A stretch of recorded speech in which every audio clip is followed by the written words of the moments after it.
শান্তিপুরে কিন্তু কোনো পুজোই কমতি হয় না। এটা দেখলেই বোঝা যায় যে 12 মাসে 13 পার্বণ শান্তিপুরে লেগেই থাকে। দুর্গাপুজো সবার শেষ হয়ে গেছে মানেই আর কোনো পুজো নেই, কিন্তু আমাদের শেষই হচ্ছে না।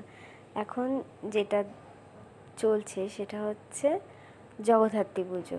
চন্দননগরে খুবই বিখ্যাত, কিন্তু একবার পারলে শান্তিপুরে এসেও দেখে যেও কতটা সুন্দর হয়। যে মা আসছে সেটি হলো রূপকালী মাতা। তার সারা অঙ্গ রূপোয় মোড়া, তাই তার নাম হয়েছে রূপকালী। আর খুবই জাগ্রত মা আমাদের, খুবই সুন্দর দেখতে লাগে মাকে। যেমনই ভয়ঙ্করী তেমনই সুন্দরী, আর তেমনই রূপবতী মা। অসাধারণ মায়ের রূপ। এই বিসর্জন দেখার জন্য আমরা অধীর আগ্রহে বসেছিলাম কাল অনেকক্ষণ ধরে। আর অবশেষে মায়ের যাওয়ার পালা, আবারও একটা বছরের অপেক্ষা। ভালো থেকো মা, সবাইকে ভালো রেখো।